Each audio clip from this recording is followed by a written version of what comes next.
Irmãos, a paz do Senhor a cada um de vocês que estão aí em casa nesse domingo.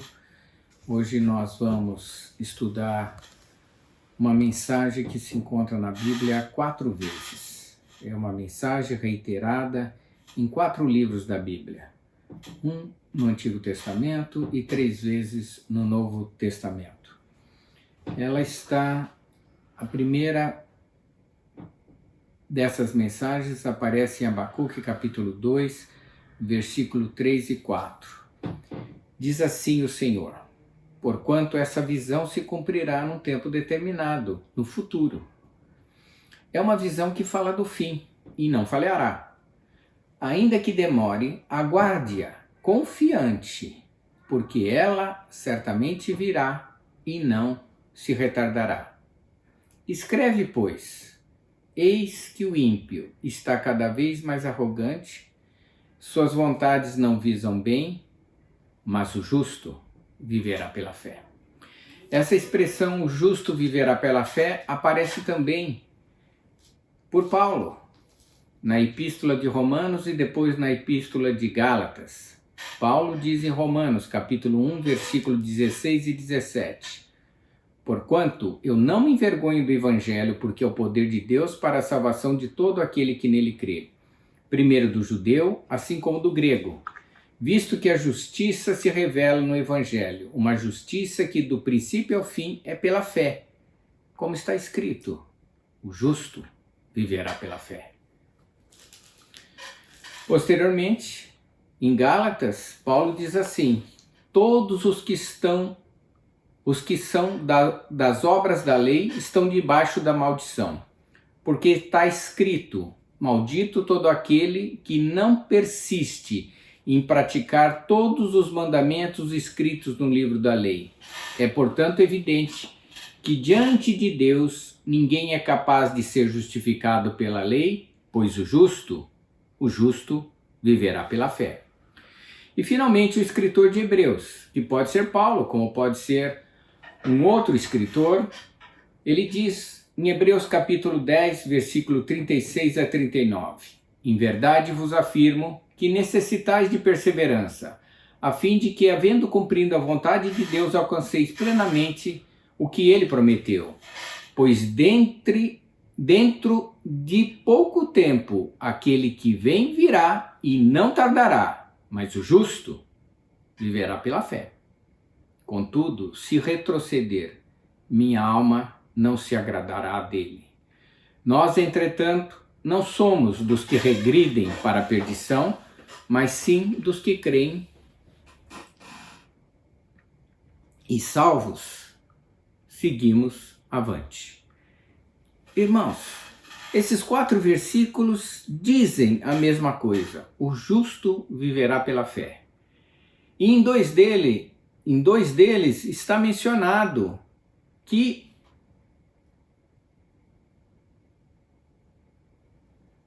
a mensagem é dirigida para os últimos tempos. Está dito lá em Abacuque, no versículo 3, essa visão se cumprirá num tempo determinado no futuro. E em Romanos também afirma, em Hebreus também afirma que o Senhor virá e não tardará, antes de manifestar essa palavra: o justo viverá pela fé. São 4 contextos diferentes. Em cada momento em que essa mensagem foi escrita, algo estava sendo ensinado, algo estava sendo revelado pelo Senhor. Em Abacuque, por exemplo, essa é uma resposta que o Senhor dá a uma pergunta do profeta. O profeta, em Abacuque, capítulo 1, versículo 13, ele diz assim ao Senhor: Senhor, tu, cujos olhos são puros e imaculados, que não suportam ver o mal, que não podes tolerar a malignidade, por que tem paciência com os perversos? Por que ficas em silêncio, Senhor, enquanto os ímpios devoram os que são mais justos que eles? A pergunta de Abacuque era num contexto de que Deus revelara a ele que os caldeus, os babilônios, iriam tomar a cidade de Jerusalém. Iriam invadir e matar muitas pessoas. E ele pergunta, por que o Senhor fica em silêncio? Enquanto esses ímpios caldeus devoram aqueles que são mais justos. Ele não estava dizendo que os moradores de Jerusalém eram justos, mas eram mais justos que os caldeus. E, entretanto, parecia que Deus estava em silêncio. E Deus responde para ele. Abacuque, escreve aí. Eis que o ímpio está cada vez mais arrogante e vai ficar mais arrogante até o final dos tempos. E as suas vontades não vão visar o bem. Mas o justo viverá pela sua fé. Essa dúvida de Abacuque, porque Deus não pune desde logo o perverso? E a resposta é, o perverso vai continuar sendo perverso e cada vez mais perverso. Mas o justo vive por sua fé. Veja a resposta que Deus dá a Abacuque. Ele diz que o mundo deve ir a um crescente de maldades, de perversidades, e esse crescente não importa para o justo, porque nós vivemos e andamos pela fé. Então a pergunta, por que Deus não pune desde logo o perverso? Não é algo que nós devamos nos preocupar, irmãos. Nós devemos viver todos os dias pela fé que nós temos em Cristo Jesus. Porque o mundo caminha para sua própria destruição. A segunda passagem, irmãos, é a passagem de Romanos. Paulo está explicando sobre a fé. A salvação vem pela fé. Você quer ser salvo? Creia que Jesus morreu pelos seus pecados e ressuscitou para a sua ressurreição. Jesus morreu pelos meus pecados. Eu sou pecador. Eu me arrependi dos meus pecados. Quando Jesus entra na minha vida, eu me arrependo dos meus pecados. E por que eu sou salvo? Porque eu fiquei melhor? Porque eu fiquei bonzinho? Não! Eu sou salvo pela fé em Cristo Jesus. Ele me libertou do poder do pecado. Ele me perdoou os pecados. É pela fé que nós somos salvos. E Paulo então usa esse versículo, que Deus se revela no Evangelho, uma justiça que do começo ao fim das Escrituras é revelada pela palavra de Deus. E ele diz, o justo viverá pela fé. O que Paulo está querendo dizer aqui, irmãos? Ele está dizendo que a salvação vem unicamente pela fé em Cristo Jesus. Que fé que é essa, irmãos? É aquela fé que está em Hebreus. A fé que sabe, ainda não vê as coisas, mas sabe que elas vão acontecer do jeito que foram confirmadas pelo Senhor. A fé é a certeza de coisas, de fatos que não se veem, mas que se esperam. Eu espero estar com o Senhor na graça. Eu vivo essa certeza todos os dias. Hoje eu sei que eu estou com o Senhor. E eu sei que eu estarei com o Senhor eternamente. Por que eu sei? Porque a palavra me diz que é assim. Porque eu creio que Jesus morreu na cruz e os meus pecados foram todos cobertos pelo sangue de Jesus. Eu sei que quando Jesus ressuscitou, ele garantiu que meu corpo, depois da morte, fosse transformado num corpo celestial. Irmãos, eu tenho certeza de coisas que eu ainda não estou vendo na minha vida. Eu não sou perfeito.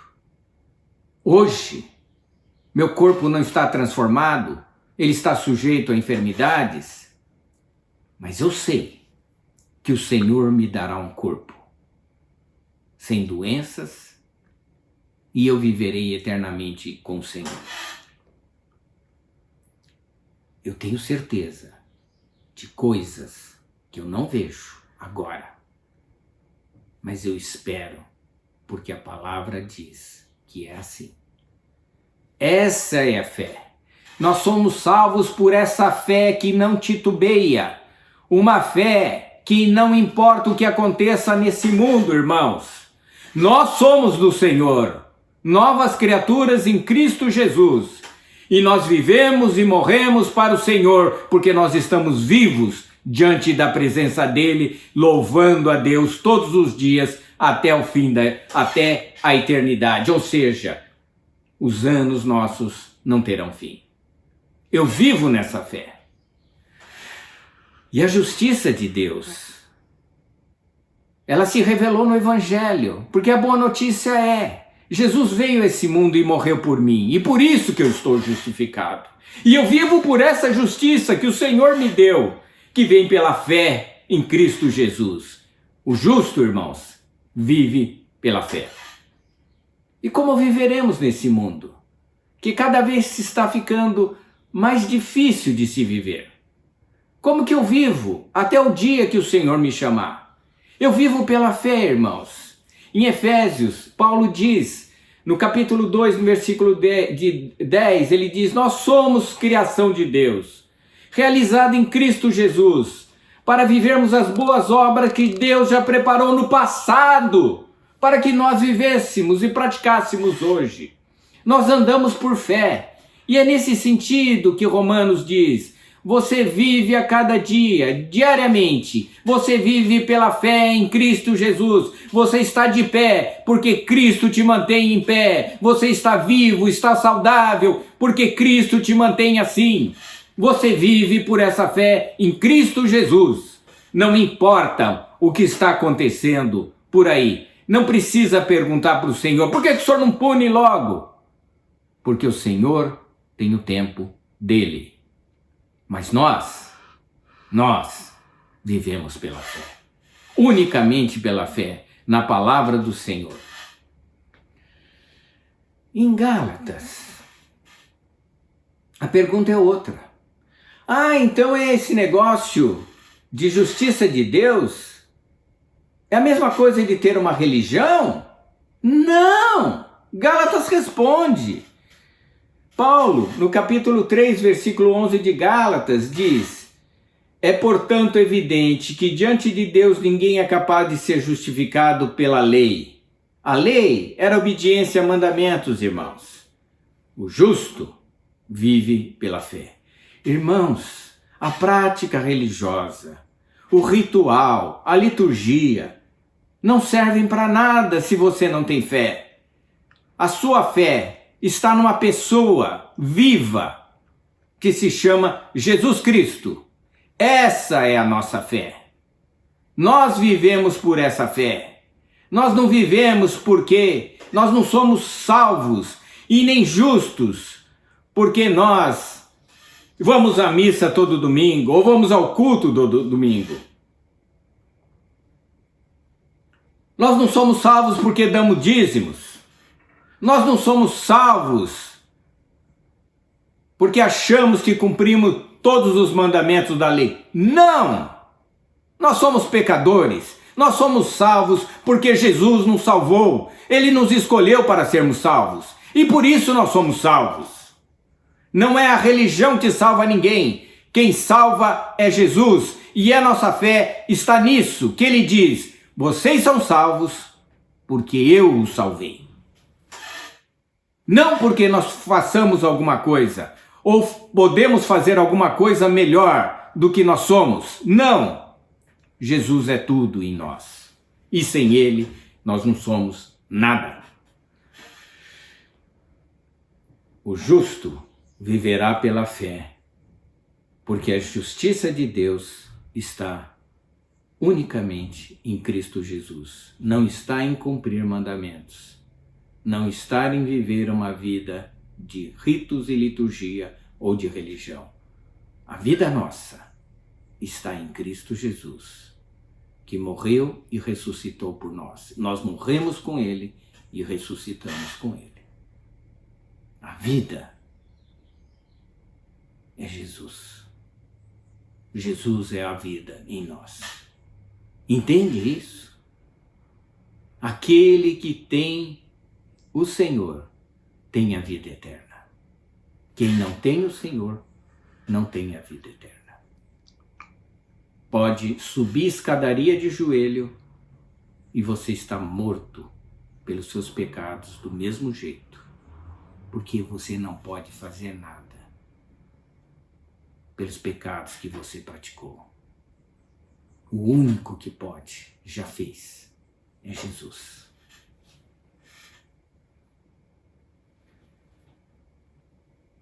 Em Hebreus, o autor de Hebreus, ele responde uma pergunta. Mas tá difícil. Pastor, tá muito difícil viver nesse mundo.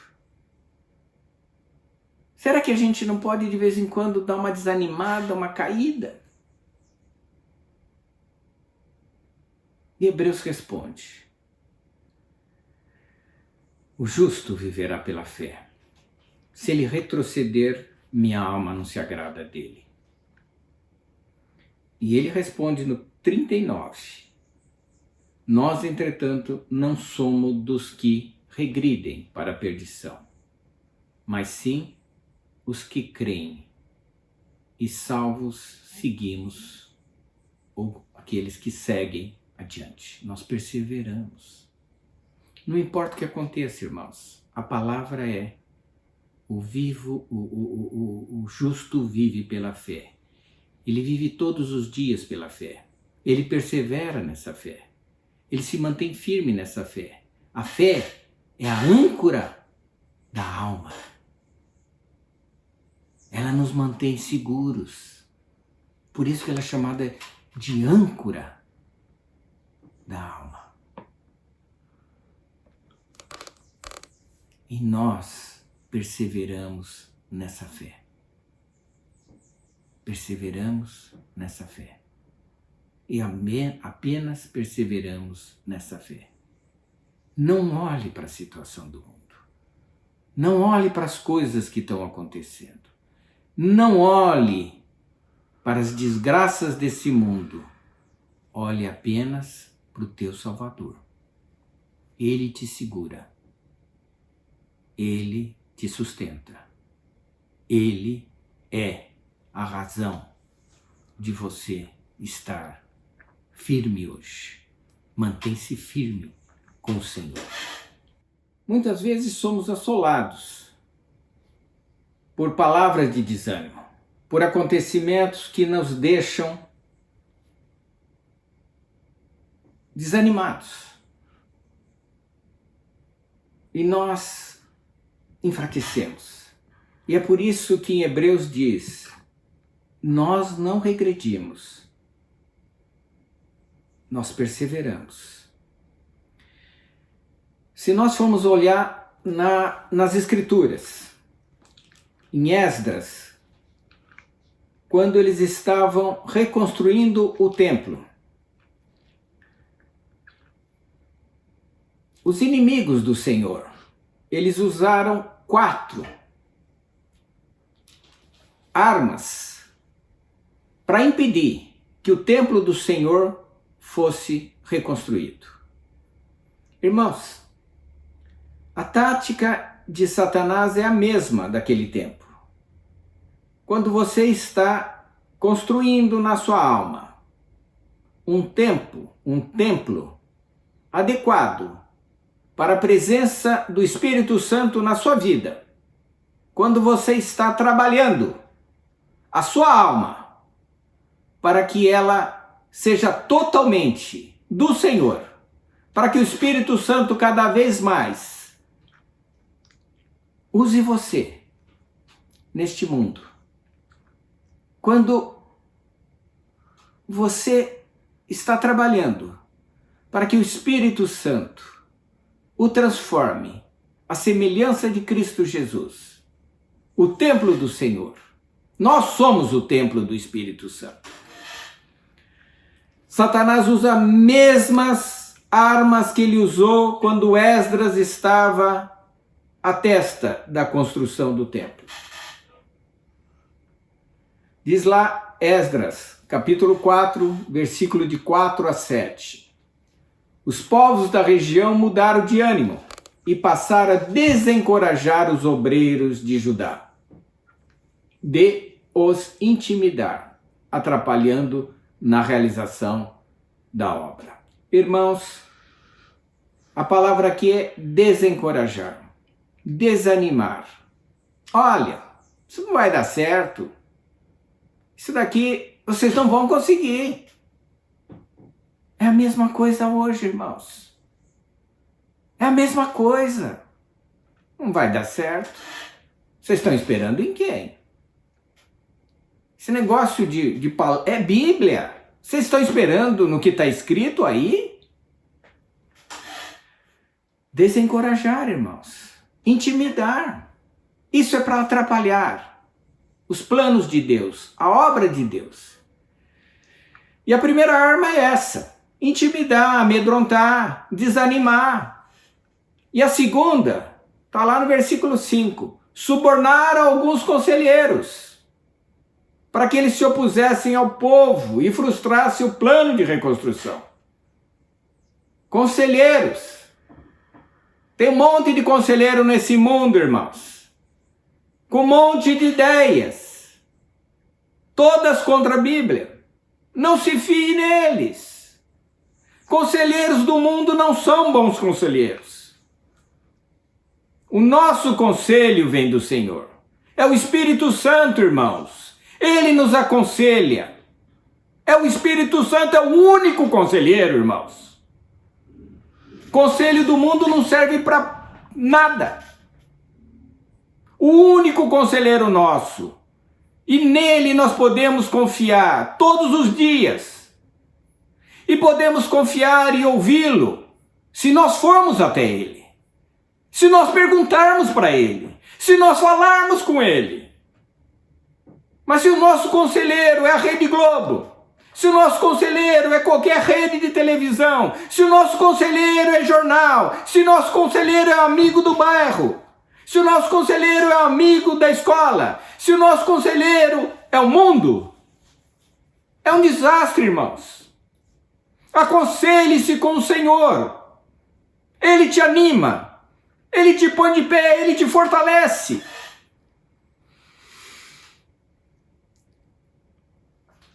E a terceira arma, além da intriga, o desânimo, a intimidação, os maus conselheiros, a terceira arma que Satanás usou lá em Esdras e usa hoje, está lá em Esdras, capítulo 4, versículo 6.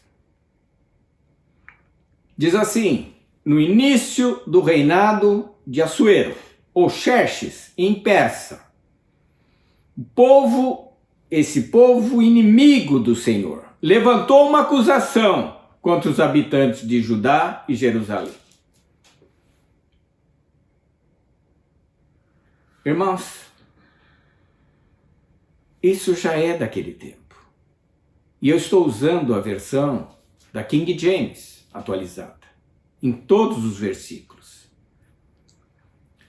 E nessa palavra, diz que eles acusaram aqueles que estavam construindo o templo. Foram lá para o rei e falaram: olha, eles estão construindo para se voltar contra o Senhor rei. E o rei Artaxerxes, ele recebe essa carta e manda parar a obra. A intenção deles, era parar a obra. A intenção de Satanás, irmãos, é você parar a obra que Jesus começou no seu coração. Não deixe. Ele não tem esse poder. Que nós vamos ser acusados, já estamos. Já houve um político que se levantou recentemente e disse que a Covid aumentou porque os crentes estão se reunindo nas igrejas. Acusação vai ter, irmãos. E vai piorar.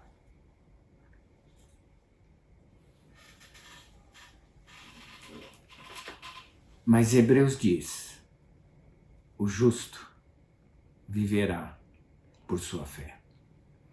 Irmãos, essa palavra